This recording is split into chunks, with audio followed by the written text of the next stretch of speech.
Long ഡ്രൈവിനൊന്നും പോകുന്ന ആളല്ല, അത്തരം ഒരു ക്രേസൊന്നും ഉള്ള ഒരാളല്ല.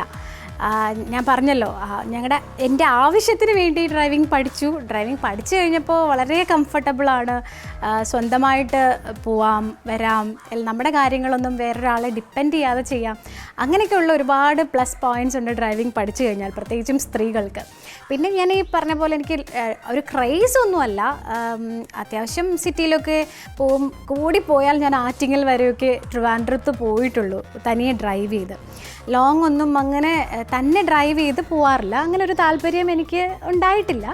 പിന്നെ ഞാൻ കൂടുതലും കാറിൽ ലോങ് മാക്സിമം പോകുന്നത് തിരുവനന്തപുരം തൊട്ട് എറണാകുളം വരെ, ആ ഒരു ഡിസ്റ്റൻസ് മാത്രമേ കൂടുതലും മാക്സിമം കാറിൽ യാത്ര ചെയ്യാറുള്ളൂ. അതും ചിലപ്പോൾ ഹസ്ബൻഡും ഞങ്ങൾ ഫാമിലി ആയിട്ട് പോകുമ്പോഴും അല്ലെങ്കിൽ വേറെ ആരെങ്കിലും ഉള്ളപ്പോഴൊക്കെ മാത്രമേ അങ്ങനെ പോകാറുള്ളൂ. പിന്നെ ഞാൻ ഡ്രൈവ് ചെയ്യാറുമില്ല. നേരത്തെ പറഞ്ഞല്ലോ, തിരുവനന്തപുരത്ത് മാത്രം, സിറ്റിയിൽ മാത്രം ആവശ്യങ്ങൾക്ക് മാത്രമാണ് ഞാൻ വണ്ടി എടുക്കാറ്. ലോങ് ഒക്കെ പോകുമ്പോഴും പ്രോഗ്രാംസിന് പോകുമ്പോഴൊക്കെ ഒരു ഡ്രൈവറെ വെച്ചാണ് ഞാൻ യാത്ര ചെയ്യാറ്. എനിക്കതാണ് കൂടുതൽ കംഫർട്ടബിൾ.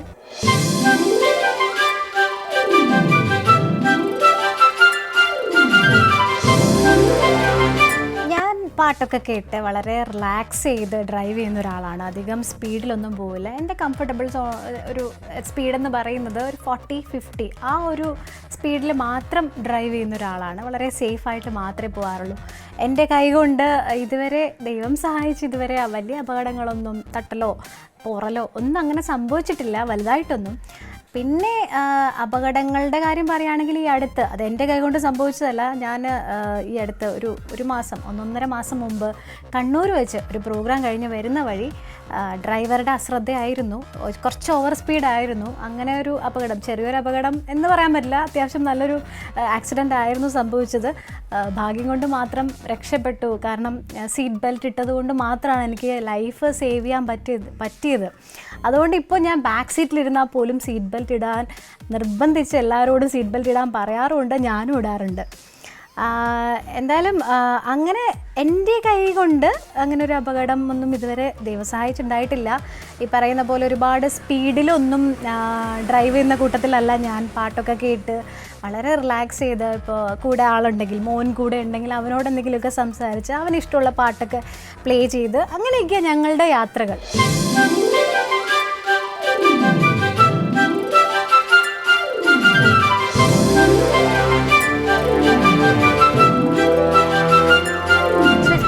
യൂസ് ചെയ്തല്ലോ, അതിനുശേഷം ഇപ്പോൾ ഞാൻ ഉപയോഗിക്കുന്ന വണ്ടി ഹോണ്ട സിറ്റിയാണ്.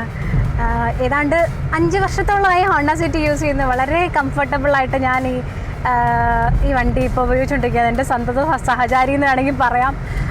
ഒരുപാട് കംഫർട്ടബിളാണ്. കുറച്ച് സ്വിഫ്റ്റിനേക്കാളും കുറച്ച് വലിയ വണ്ടിയാണെങ്കിലും ആദ്യം ഉപയോഗിച്ച് തുടങ്ങിയ സമയത്ത് പാർക്കിംഗ് ആണെങ്കിലും കുറച്ച് ബുദ്ധിമുട്ടുണ്ടായിരുന്നു. പക്ഷേ ഇപ്പോൾ വളരെ കംഫർട്ടബിളായിട്ടുള്ള ലോങ് പോകാനും എനിക്ക് അടുത്തുള്ള സ്ഥലങ്ങളിൽ പോകാനും എല്ലാ കാര്യത്തിനും യൂസ് ചെയ്യാൻ പറ്റുന്ന ഒരു വണ്ടിയാണിത്. 2014 മറ്റോ ആണ് ഈ വണ്ടി എടുക്കുന്നത്. ഡീസൽ വേർഷൻ ഇറങ്ങിയ സമയത്ത് വാങ്ങിയ വണ്ടിയാണ്. അങ്ങനെ ഇപ്പോൾ 5 വർഷത്തോളം ആയിട്ട് ഹോണ്ട സിറ്റി യൂസ് ചെയ്യുന്നു. ഞാനിങ്ങനെ പാട്ടൊക്കെ കേട്ട് വളരെ റിലാക്സ് ചെയ്ത് ഒരു 40-50 സ്പീഡ് മാത്രം ഡ്രൈവ് ചെയ്യാറുള്ളൂ. എവിടെയെങ്കിലും പ്രോഗ്രാം സ്ഥലത്ത് എത്തണമെങ്കിൽ തന്നെ അത്രയും ഹറിബറി ആയിട്ടൊന്നും ഞാൻ പോകാറില്ല.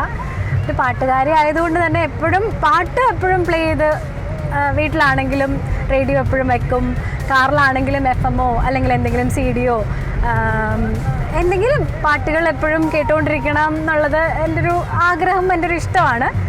അപ്പോൾ അങ്ങനെ വളരെ റിലാക്സ് ചെയ്ത് മാത്രമേ ഞാൻ ഡ്രൈവ് ചെയ്യാറുള്ളൂ.